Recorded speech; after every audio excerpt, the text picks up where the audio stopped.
So, as we start to work through this webinar today, we were talking about the issue of how to avoid burnout in family business. And um, I've so privileged today to be able to be having this webinar with my wife, Margarita Ellinger. Thank you. Thank you for joining us today. And in the background, behind the cameras, we have Benjamin helping us out, my oldest son, making sure that things are rolling successfully and beautifully here.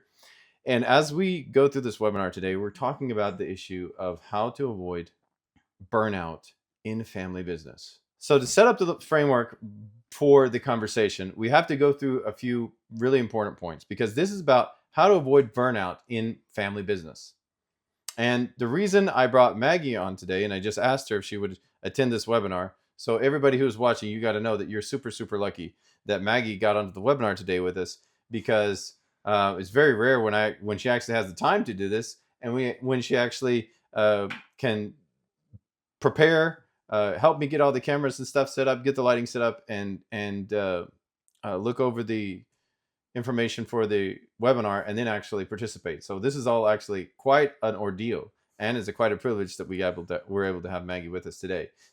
I've done 8 webinars in a row, all releasing on Wednesday or live on Wednesday at 9:30 Eastern, just as you're seeing this one right now. And we've gone through a lot of different subjects, but as we've worked through the different subjects and as we work through the different pieces of building your company, creating a alignment in your organization, or hiring really well, or helping your team become as productive as they possibly can be, we kind of came to this point where a lot of people were wondering, how do you avoid burnout? Because I think the number is 80% of business owners today report that they are burnt out in their companies. 80% of entrepreneurs, they started with a dream and it just hasn't gone the way they wanted. And because of that, they're feeling really discouraged and really burnt and not even sure if they can continue on. And so this webinar is to address that issue. And I think, Maggie, you are one of the most perfect people that I could think of to bring on to work on this webinar with me, because we've really worked hard on this subject throughout our career. We'll get into who we are and what we do in a minute, because that really plays a role into how you can understand if this webinar has value to you, because like, okay, who are these people and what does it matter what they say about burnout and family business? But you'll hear about that in just a second as to why we actually feel we can be an encouragement and help you. So, all right, so let's get into it. So, who are we?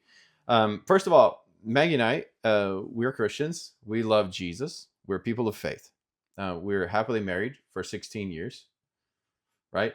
We're That's happily right. married. That's right. I had to double. You always have to confirm that. No, I'm just kidding. But we're happily married, and we do love Jesus, and we're people of faith. And so, Maggie and I, we decided to have a large family. We have 8 children together. Yeah, 7 boys 7 boys and and 1 one girl. beautiful little lady. We homeschool, like actually homeschool, not like the homeschool where you just let your kids do whatever you want.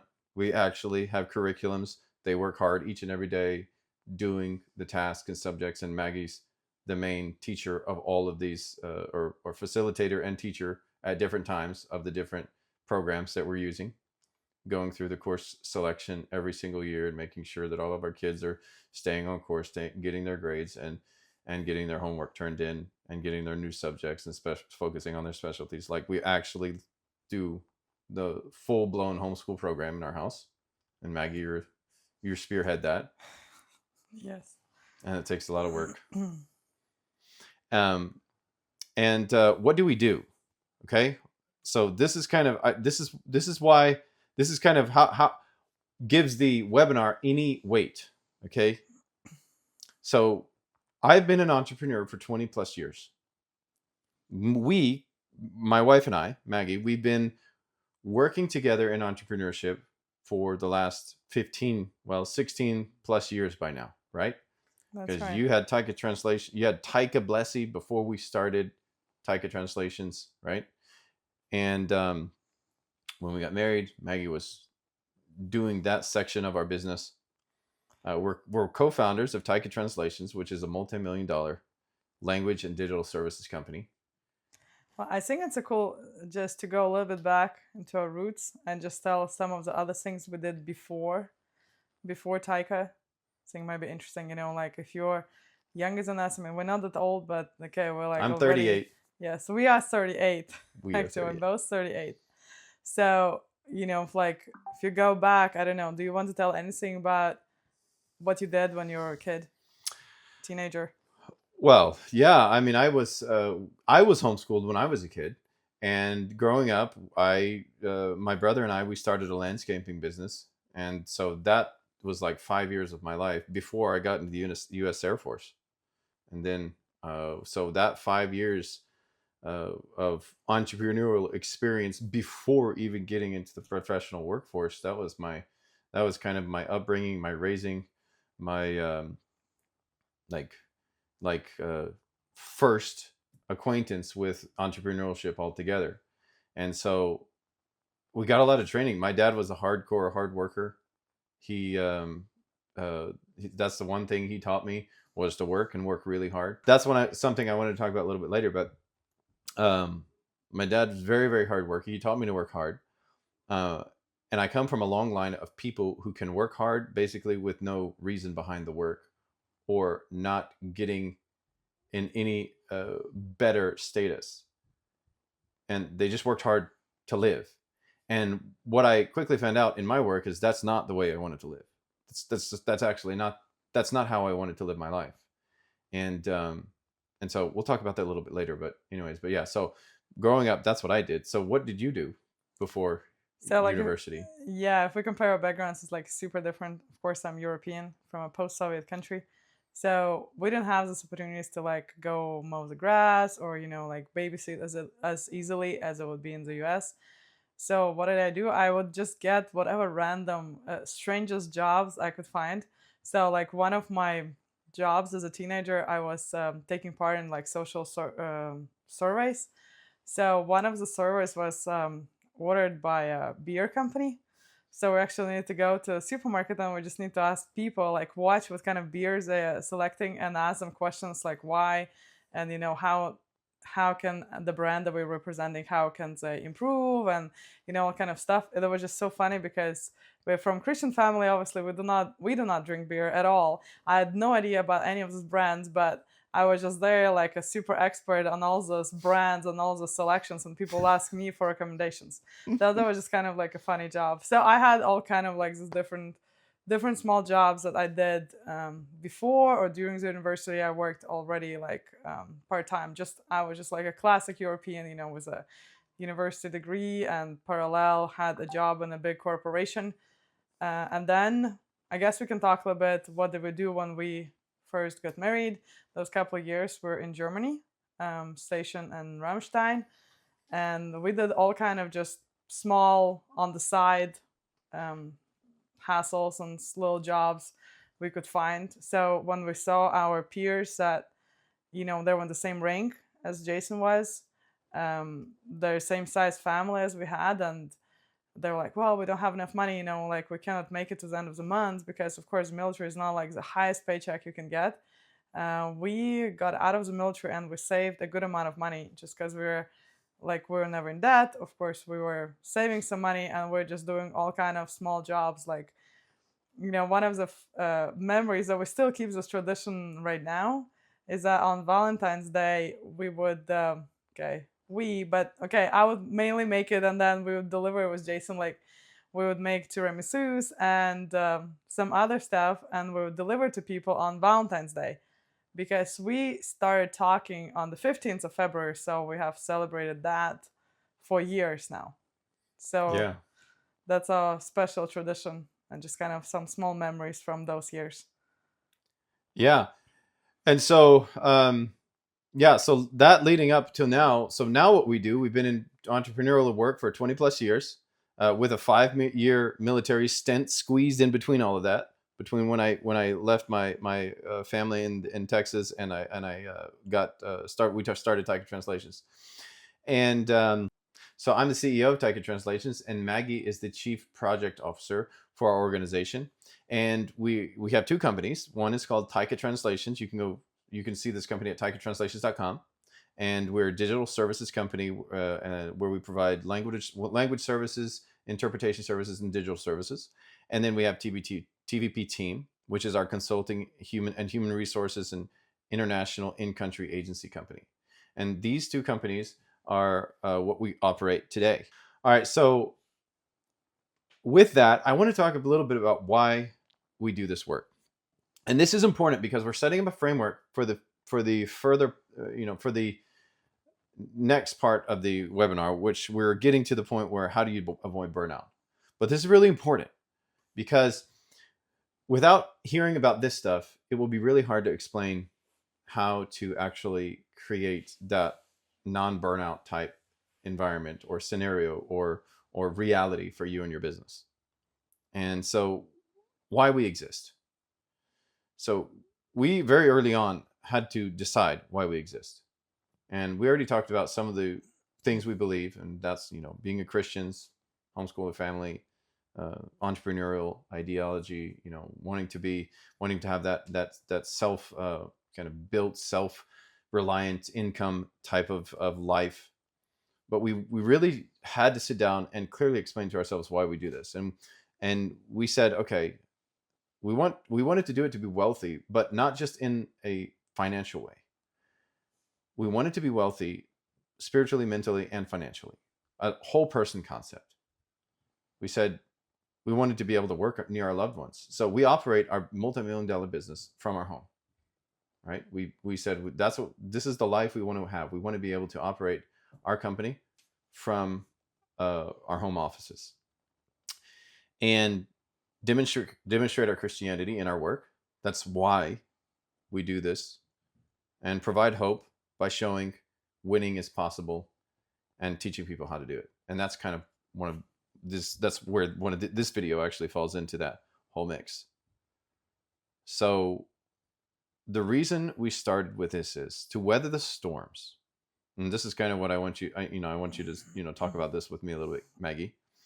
To weather the storms, we've got to get very simple answers for complex problems and conditions in our lives.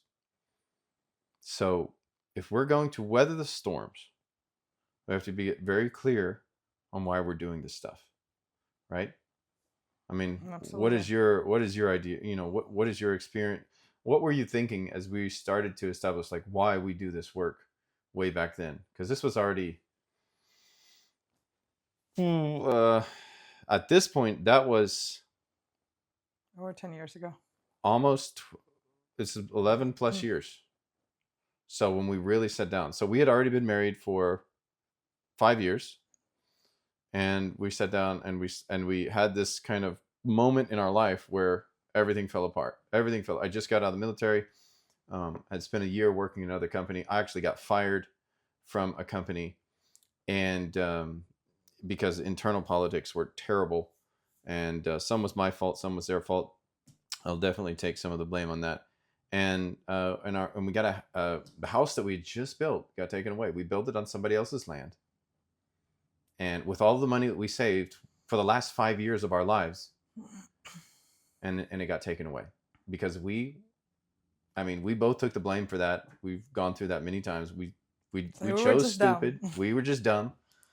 We decided to build the house on somebody else's property, and when we were done, they said they weren't going to give it to us. They said it was just a joke. It was just a joke, but that was not a very good joke. That didn't feel like a very good joke at that time. So that happened. We were at the bottom of this pit, and we look around, like in the ashes, and we're looking around like, oh my gosh, we have to create an income for our family. We have 3 children, a 4th one on the way. The conditions were very, very bad. As far as like, even while we were building the house that time, since when I was getting out of the Air Force, I wasn't making much money. We lived in a bus for a few months. I mean, this It was was a converted bus, it okay? It was was a converted bus, it was a but it was bus a converted to an RV, but it was not nice. It yeah, was so bad. But we built that house, it was a nice and house. it was a nice house. And then it got taken away, and that was such a crushing moment in our lives. But that led us to really, first of all, okay, we kind of went into survival mode, right? We just said, okay, we've got to do something. What are we going to do? And since I was in the Air Force for the past 5 years, I had a certification in dental laboratory, and I could have gone and opened my dental laboratory clinic, or not clinic, but laboratory office. I could have gone.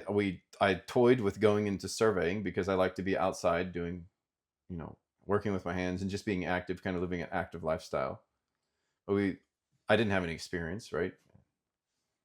I mean, we had a lot of opportunities, so at that point, we just kind of need to decide: Yeah, do we go, or do you go work in the office? Or do I just run Taika? Because at that time, Taika did exist. Translation was just really small. On a good month, I mean, I would just sell like about $1,000, which I would share it with the people who worked for me, like just freelancers. So it would be $500 probably a month. So that couldn't sustain anything. So then we just need to decide: okay, do we do that? Or do we actually put the value of working near loved ones? That's when it was created. yeah. And that's when we had to decide. Our family, like me and you, our kids were too small. They were still walking around in diapers. They didn't really, They have that contribute much to that wisdom yet. conversation. But it was just me and you deciding what did we want life to be about, right? That's right. And we spent that period after that time I got fired, but this kind of quasi unstable, scary, very kind of crushed spirit moment in our history, trying to decide, okay, what's next and what do we value. And I read a book at that time. I read Dave Ramsey's book On for Leadership, because I knew I just I, I loved entrepreneurial stuff. I wasn't sure I wanted to go work for somebody else. I was willing to, if that's what it took to provide for our family. But because we're people of faith, we were like, okay, what do we have at our disposal? Like, what is available to us? And how can we use that to maybe create some sort of economic engine? And where did we find that? Well, we just took our baby Taika, just took our baby company and Yeah, because it was decided the to run only with thing it that produced any revenue at that point in our at that point. life. That's right. That was it. No, we did consider to run like a food truck or something, Yep, we did. because that would be something that I kind of enjoy, stuff like that. But Jason would just hate it so much. Oh gosh, So I we couldn't looked into that, imagine. and he's like, "Oh, I'm willing to do it, but then I would really hate it." So anyway, that would be our other path, but we decided not to take it. So you think back to the story of Jesus when he was on the mountain and he was talking to the 5,000. Not everybody knows that story, but in the Bible there's a story where Jesus is sitting on the mountain. He's telling the people, teaching the people, and at the end of the day, everybody's tired and weary, and they haven't eaten all day, and um, they're like, Jesus is like, okay, he says to his disciples, feed them, and they're like, what do you mean feed them? How are we going to feed them? And it's like, well, find some food and feed them. It's like we're out here in the middle of nowhere. Like how are we supposed to feed them? And one of the disciples at that time came over and said, hey, Jesus, there's a kid here and he has a few loaves and fishes. And Jesus was like, all right, tell the people to sit down. And that was Taika for us. We looked around in our life and we said, what tiny, minuscule thing do we have in our life that we can take and amplify and create some kind of economic engine for that will support our family? And we saw Taika and we were like, and I had my doubts, but what made you at that time not doubt? What made you like, no, we can do this? Because I remember you specifically saying, no, Jason, we can do this. And I was like, how can we make a company out of that? I have no idea like what even that industry is. Is it even an industry? I've never even heard of it.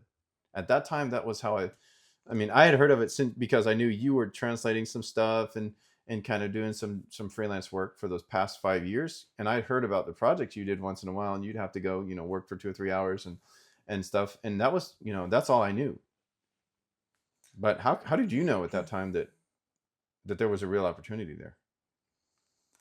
I don't know. I guess sometimes I say it's just a women intuition.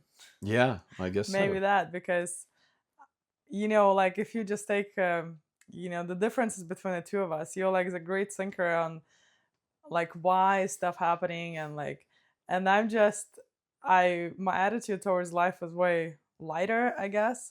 So I'm just ready for like adventure. So it's like, okay, at this point there was not much to lose. I mean, okay, if that didn't We work already lost out, everything else. right, if that didn't work out, well, we'll just find something else. I mean, I knew we're just resourceful people. We always succeeded in all the small stuff we did. So I was never worried that we'll, like, the thought about, like, oh, we'll not have enough money to feed our families, it didn't never even cross my mind.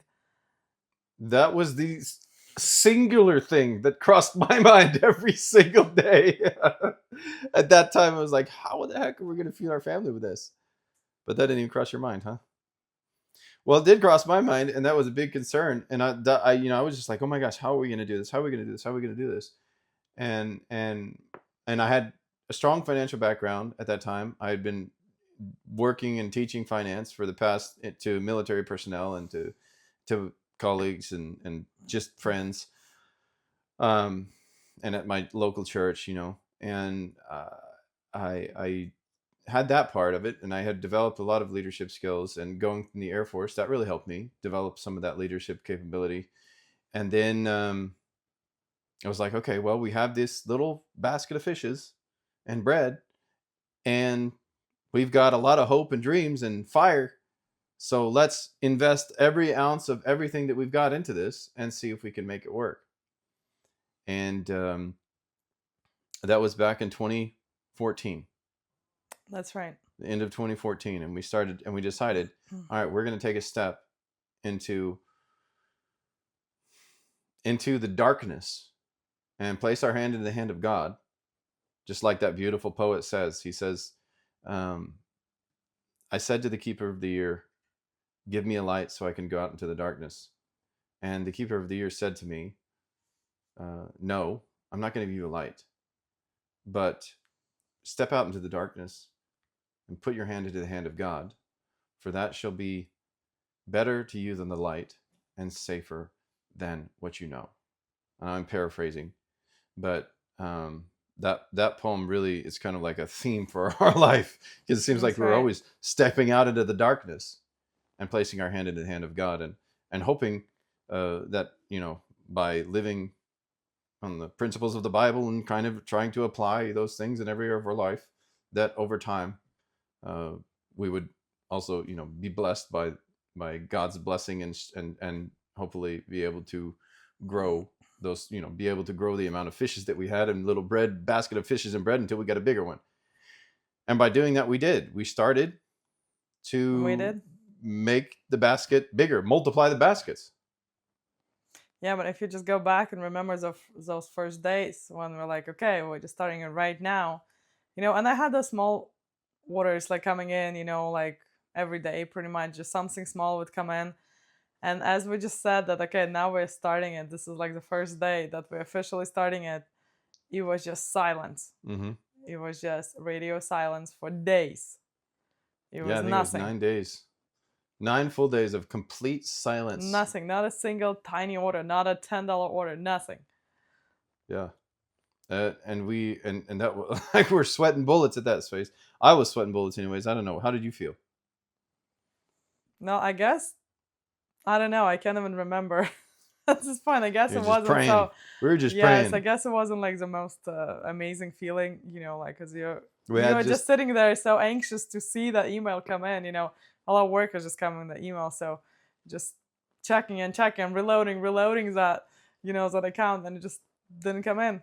yeah, nothing came in for 9 days straight, and then we got a $400 project. That's right.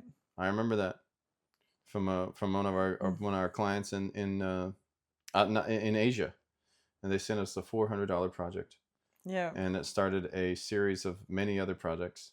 Then we got some big projects. We got a big One of the first projects we got was a big project, and we had no idea how to process it because I've never worked in the software. We didn't own the software at that point, and So it was really kind of crazy way how we process that. It was still successful. We did overpay the freelancers because we didn't know how much to pay. We learned like we don't do anything like that anymore, but it's just funny to remember that those first projects, like it was a nice large project and we had no idea, but we're just like, okay, let's just accept it, let's just make it like whatever way, but we'll just figure it out. Yeah, well, that's the thing that gave me a lot of hope during that time and encouraged my heart, because you're like, well, we can do it. Whatever it is, pretty much we can do it. And I was like, well, I'm willing to do it. Just tell me, just point me in a direction, and I'll just go until until it's done. But I just didn't know exactly what to do at that time with the processing of the work side. But you did. You just figured out ways to do it. You're like, okay, I think we can do it. And you found resources and you just figured out ways to do it. And really, at that time, I don't think, I guarantee you, we wouldn't be here today if you didn't have that spirit of intuition and creativity. But here we are. Yeah, and we just had, just some random people on our way. Yeah. Like I just remember one of the freelancers because he saw how much we were struggling with just like not having the software because we need to pay for it, and we just at that point we didn't want to buy it. And Well, we he's didn't like, have the revenue to buy it. "You're right. We We didn't were have the just like, revenue, and we just didn't have any more money just laying around just to buy stuff like that." So he's like, "Okay, guys, so I have this version. It's kind of not like fully legal, but I think you guys should have it." he felt bad for us, and we were the company owners at that time. But I Yes, mean, we just started. We had no idea what we were doing, and he was like, okay, but I, I'm gonna help you out. And so God sent just a few people like that. And just a couple months later, I was like, okay, this is actually legitimate software. We need to have this. We that's purchased right. it, and we purchased the And we official have used it license. for And years. now we've used it for the last 11 years.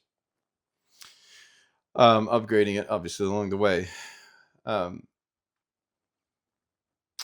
so what that taught us early on is people who've been in business for very long, uh, they have the gift of solving problems and challenges, and that grows their muscles for solving bigger problems and challenges. And that's one of the big dilemmas with business, is that you're going to, so we solve the problems today, and some of the solved problems that I solve now, they look monstrous compared to the problems that we solved 5-10 years ago. Absolutely. And the problems that we solve today, we look back on those and we're like, That was easy. that was easy peasy. That's And right. now you deal with the current day problems, and you're like, man, all of those challenges along the way, they prepared us for this. But it also, where it takes a toll on you, it's hard, it's discouraging. Somebody says business is easy. Like I keep hearing this stupid thing on YouTube that says like, this guy's like, teenagers are building businesses with AI. I'm like, I'm literally saying exactly how this AI voice sounds. And I'm like, yeah, they are. But once they get introduced to 3 or 4 generations of problems, of actual real business problems, if they don't have the backbone, it's going to crush them. And a lot of people get in business like that, and it's very, very discouraging and depressing, and it's too heavy. You know, And I remember just like some people in our lives, just some acquaintances, they would say, "Oh, for you guys, it's so cool because you can just take vacations whatever you want because you don't have any like set schedules, and just being a business owner, you just rake in the profits, and that's all you're doing. But for us, the employees, like we actually need to show up to work, and they're just like so hard because we need to stay there from 8 till 5, and it's like." Wait, you have no idea. Like, you have no idea. Sometimes, if you want an easy life, yeah, what is your response normally to that? I'm just like, Just, if you want an easy life, then that's an employee life. yeah, Definitely. Compared to don't the start a business business. owner. Don't No, start a business. Yeah, because the problem is, the further along you go, the bigger problems you have to solve. But if you don't put a system in place for creating resilience in that adversity and become managers of the adversity instead of victims, um, it will crush you. The lifestyle of absolutely. entrepreneurship will crush you. And I think that's one of the reasons that God slows us down. Like, we want to be bigger, better, and faster, 10 years before we're ready. And a lot of times we're just not ready. And so God's like, and honestly, I think God uses revenue to slow you down, especially if you're going to operate a cash based business like we do, no debt in any area of our life whatsoever. We committed to that. But that Right. also created problems and it made us operate way slower and That's grow right. way slower. But we still made it to multi-million-dollar status in less than 10 years. And let's talk about that for a minute. Are there some key what are some key moments that caused us to start developing that resilience to adversity, to become managers of adversity instead of victims? The hard question. Well, I think it just like sometimes, being a business owner, you just like live in this problem. Like you wake up, it's on your mind, like you eat, like whatever you do during the day, it's still there. Like it just doesn't go away. You go to sleep, you still have it. Like you wake up at night and it's like, I heard of, I didn't do it myself, but I heard of some other business owners, like he had a problem with this employee and he would just like play out this conversation in his mind till he forgot like what was the actual saying that she didn't say that, but like this was just playing in his mind. So, you know, repeating and repeating. I think sometimes you just need to like, okay, let me just stop, let me just reload my brain. Let's, just go for a walk or just do Just something. turn it Just like, off. Don't let it yes, live just turn it rent off. free in your head. That's right. Well, some of the, as I look back, there's just so many different moments that created resilience, that caused us to become managers instead of victims of adversity. But one key thing that I started doing, this was more than 5 years ago by now. I started to be a member of mastermind group for business leaders, and I didn't realize it. And I did it so that I could learn more faster and make less mistakes along the way, and hopefully deal with the problems that we had in more effectively. And what I started learning was every single problem that you face, it didn't matter. It always amazed me, but every single time I would bring a problem to the business leader group, they would say, okay, they would start with a series of questions. And by the time we got through the series of questions, I almost had my answer already. I almost knew what the next steps were going to be, which started to train me to understand that, wait a minute, if you have intelligent, great people surrounding you, first of all, intelligent, great people who care about you, you can solve almost any problem, regardless of whether or not they're acquainted with your situation, with your specific. Like they had no idea how a translation and interpretation company That's right. operated. They had no idea, and they were not acquainted with it. One of them was a pest control, or is. I'm still in the group.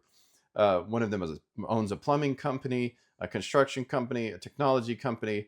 Another guy does a cabinetry installing company, and these are all owners of these companies.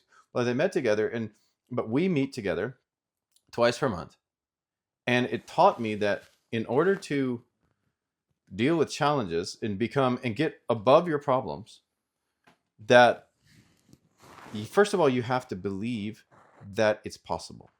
First of all, you have to open your mind to the fact that, well, these people, they don't understand my problem because they're not in my business, or they're not in my life, or they don't understand my circumstances. And that idea in me had to die, because I understood that, wait a minute, all these problems that I've brought, these people have helped me solve, and they know nothing about the business until I give them the context. And by the time I leave this 45-minute to 1 hour conversation, we have a solution. And it really started to teach me to become resilient, and be a manager of adversity, and start to ask the questions about the thing to be able to work through and solve the problem. Do you have any comments about that? Because you watched me go through this process. Yeah, I think it's a really good point. I think just in general, making sure that people that surround you, like okay, in the mastermind or just in general in your life, that they're positive, successful people. Just if you surround yourself with people that just dwell on negativity, it will still affect you. It will catch up with you anyway. Even if you say like I'm great, positive personality, this will still catch up with you. So just something to remember. Yeah, who you hang around is who you're going to become. If you don't like the people you're hanging around and you don't want to be like any of them and you don't want the outcomes that they have in their life, get away. And that's a hard decision for a lot of people. That's right. I think one of the other things I wanted to mention is that sometimes, like whenever there's this problem, you just need to face it. Maybe in some industries you see it less. In our industry, you just see it really greatly because it's all digital. So a lot of people, whenever they face something that is too hard to do, they just disappear. They're just like, okay, Yeah. like somebody to deliver your project, like translate whatever, and then you just reach out to them and they're just gone. Like, okay, I don't know, the phone is turned off, they don't answer the email, and of Yeah. course we can't go to the house. People just do that, like, and you're just saying like, why? Like, that would never even cross our minds actually to just disappear. Yeah. But so many people live like this. Yeah. Yeah. There's so many stories that we had when we're at a tight deadline. We're really working hard to get everything by the time, and all of a sudden the vendor disappears, or the person who was doing that section of the project disappeared, and that entire last 3 days of work is gone, and we don't have that, and we have these other pieces, but we didn't have that, but we have to have that piece in order to finish the project. So how are we going to do this? And we had to become very resourceful. But I And think even if you screw something up, just like take responsibility, just face it. Don't just run off. yeah, so facing those problems head on, not just putting your head in the sand and saying, okay, well, I don't know if we can make this work, or maybe it'll just go Or just away, give up. or I'll Yes. just give up, or I'll just stop replying because, oh, my feelings are hurt. Well, I mean, if you're going to run a business, your feelings are going to be hurt very often, and you're going to have to continue to work through that. All right, so we were finally off the ground. 5 to 6 years in business. I read a book called The Advantage. We had so much going on in our life. The kids, we had like 6 kids at that point. This was like 6 years ago. We started homeschooling. We were building our house. Another house. This On our is the own second land. house. We bought the land. And we did it right this time, right? Yes. We bought the land first. We bought it before we started building. Yeah, we bought the property first. We actually made a plan, and we built our house that year. And we learned a lot at that point about aligning, redefining why we exist, why we do this work, because we achieved some goals at this point. We achieved we were sustainable. We achieved the point where we had a home after, and this was, how many years was this after that first home got taken away from us? It was like, so we built this house 5 years ago. 5 years. So it was 6 years after we lost everything. We built this business, saved up enough money to keep the business operating, and build our house. And that was incredible. And I built the house. That was incredible. We built it in 12 months. I built this house with myself, with about 5 or 6 helpers that I had helping me. And you came and fed us every single day. And then, and you started homeschooling at this time. And I started taking our team leaders through a process of creating alignment for our company. So at the end of this 6-year period, we had a house, our business was working, we had some alignment, and now we had to figure out what it was we wanted to do next. Like, what did we want our future to look like? And then COVID started. And it was a terrible, terrible, disastrous mess. So it wasn't quite 5 years ago, it was less. So this is a terrible mess. Well, it's pretty much 5 years. It's 2020. After we built this house, the business has been operating kind of by itself. We did 1 day of work in the business per week, and the rest of it, I'm only exclusively, completely committed to working and building the house. Right. And then we we got finished with that big, very challenging project, and we moved right into COVID. I remember the workers while we were working on the house talking about COVID. I was like, it's no big deal. And I didn't think it was a big deal because I just was working so hard here. I wasn't listening to any news. I wasn't looking at anything. I was just working. Yeah, I remember that the first day actually when we heard about this. I mean, we heard about COVID, of course, but it just wasn't. We just couldn't feel it that it's already here. Like we couldn't feel it like that. So, and that time, remember, we had a meeting with our team, and we had one guy at the university, and then he just gets a message, and he's like, "Oh, I don't need to go to university tomorrow because we're off because of COVID." And I was like, "Well, that's just a joke. That's no way." And then everybody was like, "Man, that's kind of cool." Like, okay, everybody like, "You're off the university," like, and it's like, wait a minute, and then it hit, And then the just whole like, world shuts down. yes, everything changed, within 1 week. We Yeah. li- And in our business, our clients stopped paying us for 3 months straight. We had no yeah, income. And for a cash operating company, like, what do? Like, we had an emergency fund, barely. barely. And we kept all of our team on, and we still paid them through this time. And we prayed a lot, and the money just stopped coming in from our clients. We had receivables, we had bills, they were, to pay. They were supposed to pay, but they just didn't. And because Everybody was scared. everybody was scared. And those types of moments in your business, you're like, what do I do? And what did we do? Well, we just pushed through it. We did some things that were uncomfortable, different. We started reaching out to people, reaching out to any possible prospective clients, like anything. We also really slowed down our cash flow as much as we could. I Mm-hmm. remember we were paying the vendors, and we said like, okay, our limit of payment is $50. Like we have a lot of vendors, like we have about 1,000 vendors that we work with. So, you know, every week we would process about 200 payments to the vendors. And we're like, okay, so the cap was $50. It was 100, and I think it was actually 50 at some point. And it's like, so we would stretch it, like, because of course the freelancers that work for different companies. So we would just work on them case by case basis. Like if somebody would write us like, oh, my bills are due, like, okay, can you pay me like this much? We kept everybody working, and we just kind of pushed through that with the whole team and with all the freelancers we had. Yeah. And it was very scary, and it was a very big problem. And that taught us that you might be doing everything right in business, everything perfect.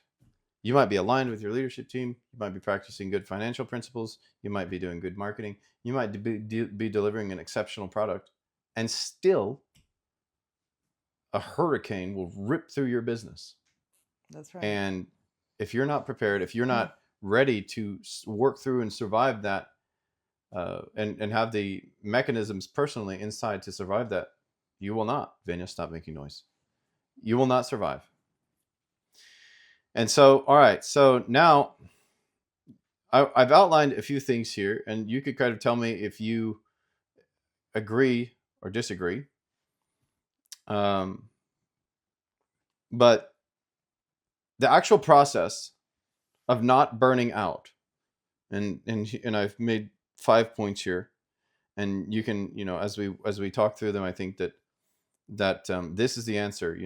If you started the webinar and you're trying to like, okay, how do I not burn out in business? We wanted to give you some of that back story and just some of the events that we have gone through in our lives that led us up to this point, to help you understand that we've been in business for this period of time, and it has not always been good. It has been really, really bad sometimes. Yeah. And we've wanted to give up and be burned out. And one of so what we do to not be burned out is this, and what we're going to talk about right now. So the actual process of not burning out is, one, start with a basic vision. And now I teach this stuff on YouTube. Now this is part of my broadcasting. This is part of things I talk about: goal setting and vision casting, and creating a vision for your life, and purpose, finding your purpose, and these things. And these are things that's like, we even created a company called The Vision People. Like, That's right. the company that owns our company, Taika Translations, we own both companies, but anyways, it's called The Vision People. And now we're launching TVP Team, which is that consulting and international agency services. Um, and these this starting with the vision, basic vision, was what got us off the ground in the first place. That's what happened when we That's when right. we when we lost everything. We started, like, you started trying to get some projects, and I started writing down this vision, like what we want for the future to look like. Yeah, So I think there's one note I want to add for people at running their family businesses. That doesn't work in every situation, but I think it works a lot. For the wives, sometimes it's hard to understand why. Why in the world do you need to sit there and write those, papers, like all those visions and all that and goals? Like sometimes for us, we just feel like, okay, maybe it's better to use the time the way that you just go and you call people, write people, just try to get more jobs, try to get the projects, process the projects. But it's really important later on to actually have the vision, because otherwise when you want to give up, there is something to look and it's like understand, wait, this is the reason why I'm doing it. Because projects, they come and go, and like I just know for people like myself, it's kind of hard to write those visionary things. But it was just really great that you actually did it that time, and you did put the time, and we even had time at that, like we didn't have that much mhm. work, so actually there was time where we're not so swamped with work. But I think it was super important that we did it really early on. Yeah, so we started with a basic vision of what we wanted the future to look like, at least a little bit, by saying, we don't want to be starving and poor. we we want to live inside of a building at some point, not a restored, converted bus. Um, we want to create something where, we decided we wanted to create a business that people feel seen, that people feel respected, that people feel heard, and that we were able to demonstrate our Christianity the way we felt like it should be demonstrated. And those realities were not present in my previous company. It That's was right. very, very hard for us, and so we said, no more of that. We don't want to do that. I didn't want to go into the corporate world. We knew that, and so we said we had to be brave enough to look into the future and answer the question: if I could decide what this year or what next year will look like, what my future will look like for this year and the next 5 years, what things must be true? So the second step is be brave enough to look into the future and ask that question. If I could decide what this year is going to look like and what my future will look like in the next 5 years, what things must currently be true? What do I currently need to do? And now we're keeping this in the context of family business. So this third point is agree with your spouse on that, and agree with your time on that. Decide you will do what is required. And that's something that we've always been good at. This third point is comprised of these three things. So That's three for right. three here. Agree with your spouse, agree with your time, and decide you're willing to do what is required. What do you think about that? No, I think it absolutely makes sense. I mean, it's not always easy, but if you are just running a family business and you're just going you two separate ways, it will just not work. If you have different understanding, or just like even the timelines, you know whatever, if you're just pursuing some different goals, it just will collapse at some point. Yeah, and that's why at this point I read Entre Leadership. That was the very first. That was the beginning. And so when I read Entre Leadership, Dave Ramsey says, start with a vision. Start with a dream. Pull it out of the air, make it a vision, write down your goals, and keep going through the process. But that was when I really had to sit down, and I would sit down. I remember sitting down on the front porch reading the book and looking like, okay, how do I do this? Okay, this is how I do it. Now I have to answer this question. Yeah. And I was like, had to answer it in the context of our family and what little tiny business we had. Okay, so how do I do this? Okay, so, and I wrote it down. And then I brought it to you and I was like, Maggie, how does this sound? Does this sound correct? And you're like, that sounds correct. That sounds correct. That does not sound correct. And so we went back and forth for a few, for this kind of 2 weeks working on what the future was going to look like for our family. And we decided that this is what the future is going to look like for us, even though right now it's really dark. Yeah. And we're kind of really sad and really hurt and really crushed in our spirits. But right now is not what's going to be. It's just right now. And so we decided that the future would be different. And so we agreed together what we wanted our future to look like.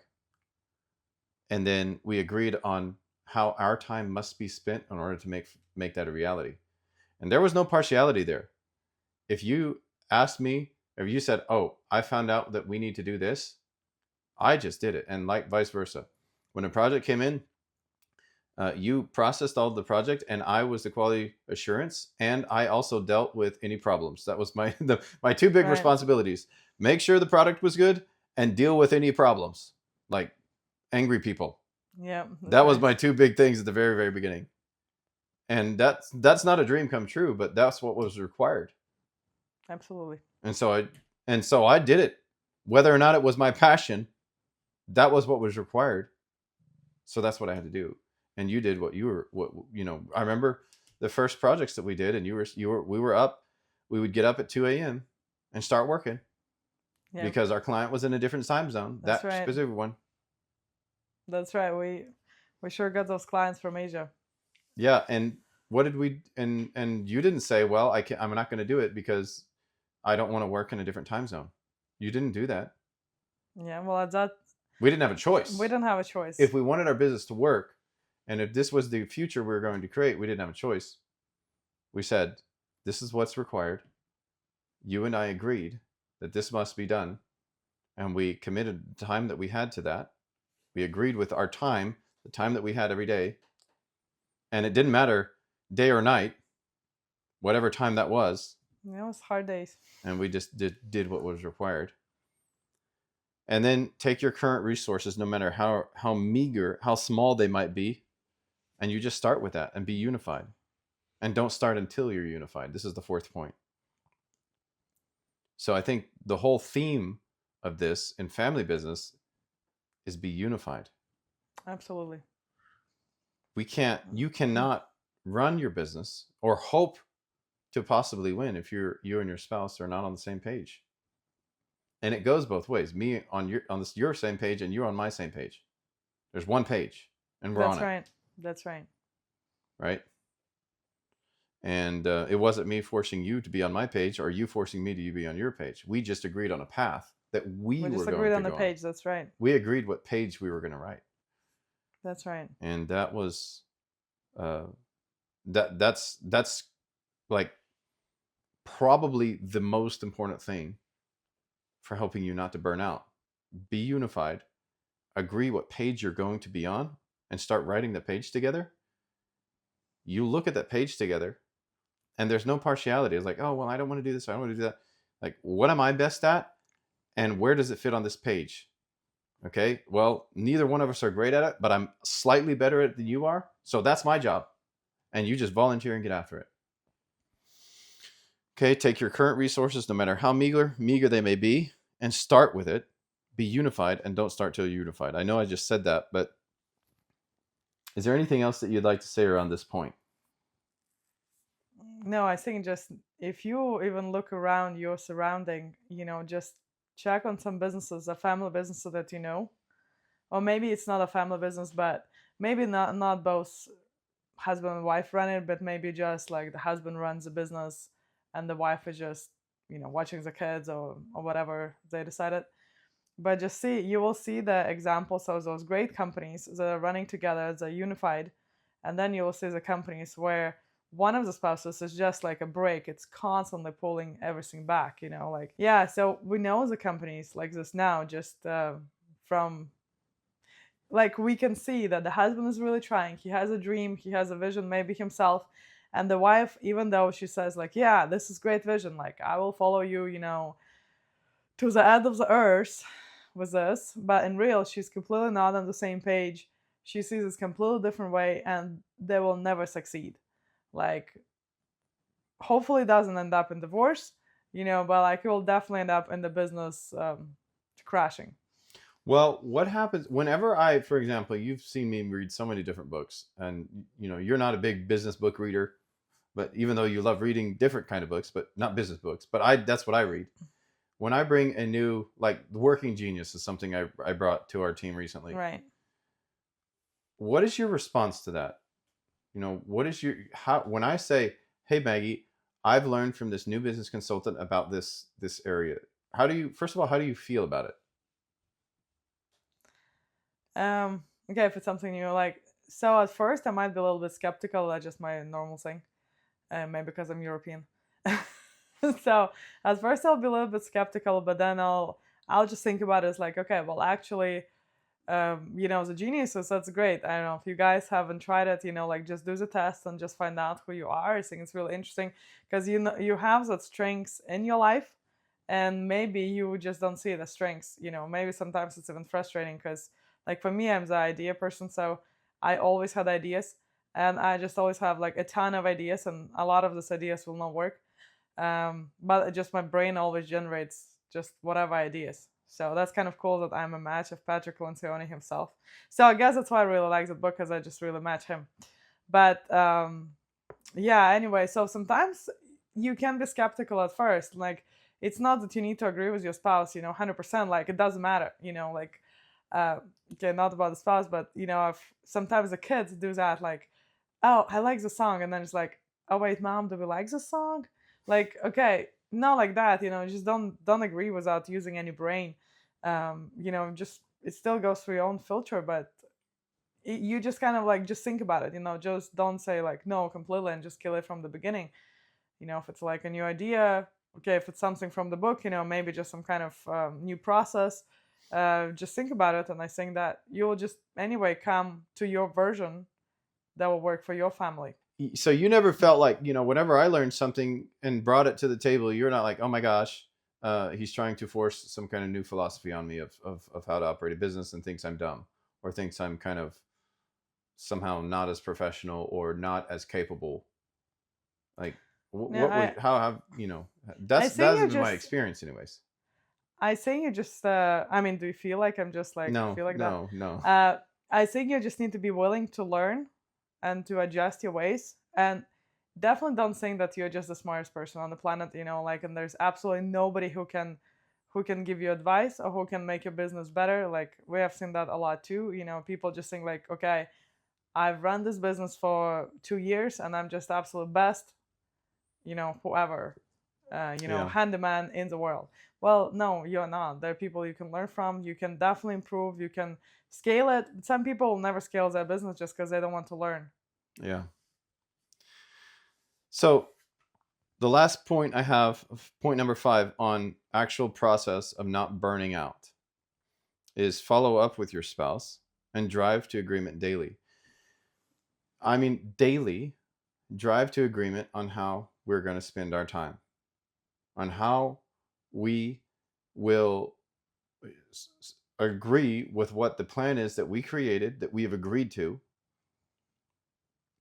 And then each day, as we go through the process of building our life, make sure that what we are doing is in alignment with what we said we wanted and what we wanted to do for all of these years, or for this 12-month period, or in alignment with that vision for what we created.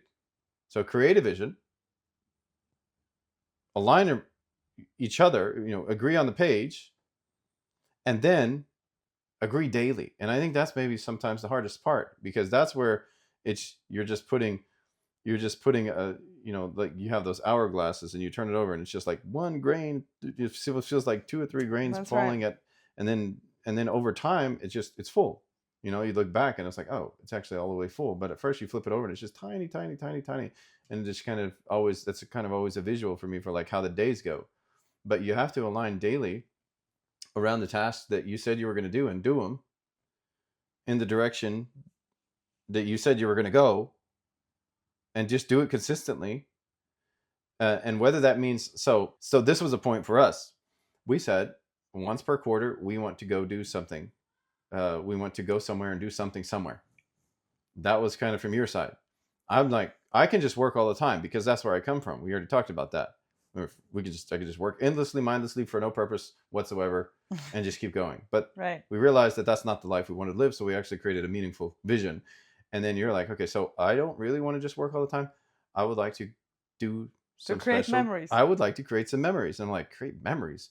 Why don't we just make more money? Then we, and you're like, but if we make more money and we have no memories while we were building this money, and so you had to convince me of this, right? That's right. But there was one of the business books that mentions that, right? One of the books you read that actually mentioned that idea too. Do you know who the author was? No. Okay, well, I don't remember. we'll write it in the I comments. don't know who it was. We can write it in the comments, but For the wives, if you need to persuade your husbands, that they need to go on vacation, they'll give you that. yeah. So you were like, okay, we need to go create memories. We have a big family. We didn't get a big family because we just wanted to have no memories and just That's just right. numbers. We wanted to create a special life. And so you said once per quarter, I would like that we would do something special. Right. And I was like, once per quarter, oh my gosh, And then it's like, okay, well, what can that be? Well, maybe it's going on a vacation, going to a resort, going to a trip through Europe, traveling to Utah to go elk hunting for me, or Yeah. or for Yeah. you, or going to Atlanta, Georgia, or Dallas, or just going wherever, Like as long Bob. as we Yeah. went somewhere, Lake Bob in East Texas, as long as we had went somewhere and started creating memories, and that was important to you, and it kind of came out of the side to me, but it was like, well, I the only better thing I could be doing at that time was like the only better thing I could be doing was just working more and making more money so that we could have a cooler vacation or something like that. But if I do that and never take the vacation for the 30 years that we're working, well, what point was all of this? That's And right. so Maggie got kind of had to bang that into my head. But I did receive that. Like how was your experience with me receiving that? What you wanted to do? Well, I think I was the one who brought it up. It's like, Maggie, I need you to tell me how you would like to see this year or this season, or what do you want? What things do you want? Right? Right. Because I'm not a great like goal writer. So for Jason, usually he just needs to really ask me like 50 times, like, okay, what do you want? Like, what do you really want? Well, what do you really want to do this year? So a Yeah. vacation was one of those things. Like, okay, we Yeah. just said, okay, now we'll make the schedule of the vacations that sometimes it can be adjusted. Like years are different. You never know. Like you can just set it in stone, but you should try. We just call it the reloading. Yeah. Reloading trips. And so we're about to go do that next week. We're going to spend the entire week reloading, and it's going to be a really awesome trip. But that came about because we decided what we wanted our future to look like, and now it's on our calendar. It's part of our financial plan. It's part of our living plan. It's part of our vision for our family. And now we go do it because you wanted to do that, even though I didn't. I didn't really think I needed it that much, but I found out that as we started to do it, I was like, man, this is actually pretty valuable. Yeah. This is actually really valuable. We can talk to our kids in an off, not school setting, not just daily rhythm setting, but it's actually we can chill out and we can actually go see some cool stuff together, have some experience and other conversations that we wouldn't otherwise have, and that's when I started to see the value. Yeah, I think it's just important to take those breaks. Just when you're running your days, your normal routine, you're just so used to run it like maybe for husband, like okay, maybe it's for homeschooling moms is like that, just or you always feel like you're fighting against the clock and like you either succeed there and you don't and you like mess something up on the other side, just because there are all the things that need to like okay, I'm working, I'm doing school, I'm playing with the kids, we're going somewhere, taking them to whatever activities, making food, like they're just all those routine things that you need to do, and you just feel like, man, I'm just failing somewhere, and it's just like, um, this negativity just kind of still somewhere piles up in your head. So it's important to take those breaks when you're like, okay, now I do not need to cook. And that's it. At least that's our recommendation. Like, we go to all inclusive resorts. That was an improvement in life. Yes, we have done as a like we have traveled Europe greatly. You know, like we have gone on like you know month and a half long vacations, just like going from country to country. You know, like um, and we have done it in, of course, in the States as well, just not as long at one time. But after those vacations, you just come back and you just so need a vacation that that way you cannot call it reloading. Yeah. Maybe one day we'll do it, but not to that extent. So yeah, so we just go all inclusive resort, and you know, it's just a time you can spend. Because remember, like, yes, it's a family business. Yes, like you work with your spouse as a partner in the business, but it's still your spouse as well. So if you just become just great partners in business, but you just forget that, well, actually you're also in love, you know, like, it's just super important to remember that, you know, especially it's a huge danger in family business, I think. Yeah. Because you both are hard chargers. If you work together, you both charge, you know, you have all your tasks, and just remember that this is a person you're still in love with.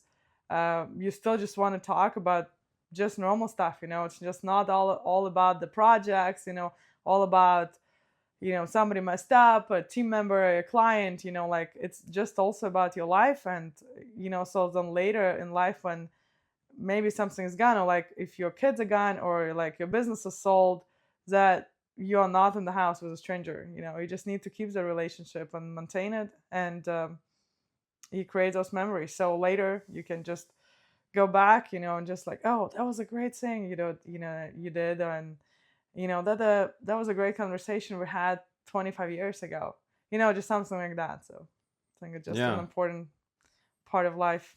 So, and that really, you know, and that still, that comes from, that part of this not burning out comes from pre-deciding on what you want life to look like, and then holding yourself, like nobody else holds you to this. You hold yourself to that standard and say, I'm going to live my life that way and do these things, and this is going to be how uh, the future looks for us. And then all of the other areas of your life, your time, your money, those have to align with that. Your relationship, your conversations, they have to align with that.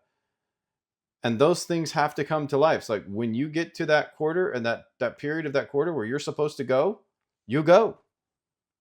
Uh, you pay out that big chunk of money, or you Or you go get out somewhere the tent. small. You get out the tent to go somewhere cheap if you have to, you know, whatever.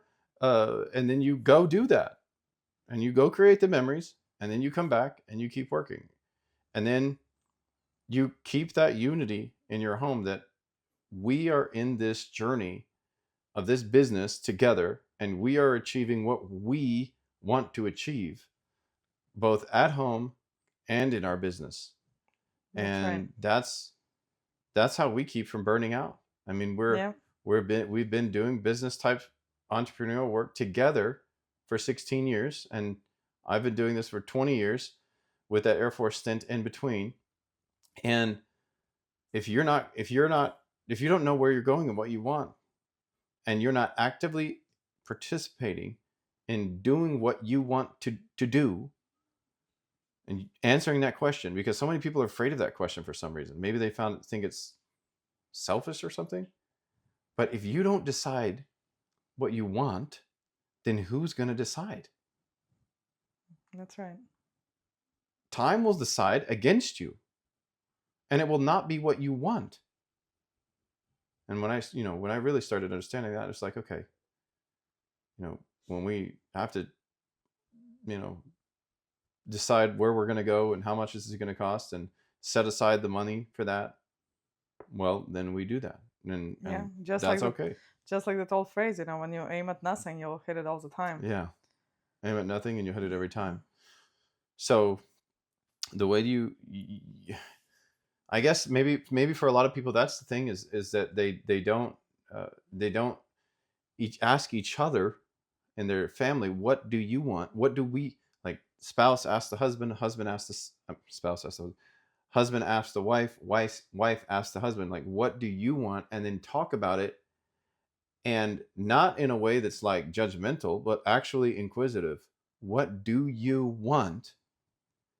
And when you hear what she wants, or when you hear what he wants, you don't say, well, that's just so stupid, or that's a big waste. Although sometimes when I talk about my hunting trips, you're like, yeah, I just don't understand the value in that. You know, like, oh my gosh, it's Let so me just valuable. You're like, swallow it. ah, because I like to go hunting. Um, but but that's something that I just love, and but we also work this thing that we're going to do right now is something that you love, That's in a right. place that you love to go, and we're going to go do that. And I'm doing that because I love you, and we do the other thing because you love me. That's That's right. great. And, That's but how it we works. decided, and I think that's part of it. People get bitter because, well, the husband went on a hunting trip and bought a new rifle, and never bothered to ask the wife, what do you really want to do this year that matters to you? Hopefully it's not during hunting season. If it's during hunting season, you still might have to sacrifice, but still, like, what do you want to do this year? And then you, as the husband, make sure that that becomes a reality. And then vice versa, your wife does the same thing when you're working on the thing that you really want and desire. And you say, this is what we want, this is what we're going after, and we work towards it together. And sometimes what happens when we, for example, when we have bad sales periods and we don't make the commissions that we need to make to be able to go on the trip, then what do? We go on a cheaper trip. That's right. We do we Just do something we small. do something else that's smaller. That's how it works. We still do the thing. Yeah, it doesn't always need to be Disneyland, It doesn't need to be that Yeah. kind of expense or a cruise, just go on a small road trip. Yeah, I can just Yeah. just a small road trip, just stay in a local hotel. I don't know, just go on the river walk. Yeah, Just but you go have to get ice cream, agree. but you need to do something. You have to acknowledge it. You have to acknowledge, kind of grieve that, like, well, we weren't able to get what we wanted. However, option B, and maybe sometimes option C, is this. And you agree that that is sufficient to fill that, check that box, and then you continue forward. Yeah, Well, at least that's what we do. that's right. I think it's important to remember. It's important to remember, especially for those hard charging couples. It's important to remember that there's also a side that you just need to maintain a relationship, just a human relationship, not all the business. Yeah. Okay, so I hope this has helped somebody out there today. We're wrapping it up here, starting. So, having we today was just a conversation about a little bit about our history to give you an understanding that we're in business, and sometimes it's tough, it's hard, unfavorable conditions, and yet you can still avoid burning out completely. And it's a process, but mainly around looking into the future, agreeing with each other, adapting and agreeing again, and then daily working towards that goal together, unified, without like this condemnation type kind of relationship. And as you do that year after year after year, you create amazing memories. You also create a multi-million-dollar company, That's and you right. prosper That's how it along your works. journey, and it's amazing. And it gives you the fuel to keep building. Yeah, and if any of you want to share your story in the comments, we would love to read it. Yeah. Okay, so thank you very much for spending time with us today. Thank you, Like and Maggie. subscribe. Yeah, like and subscribe. Like the video, subscribe to the channel, and drop a comment below. Let us know what you think about, what stage of business you're in, and maybe what challenging you're facing, why you clicked on the video, why you think that maybe some of the content would be valuable to you. And I release a webinar every single week on Wednesday at 9:30 Eastern, and we help people grow their businesses, and be encouraged that they can win.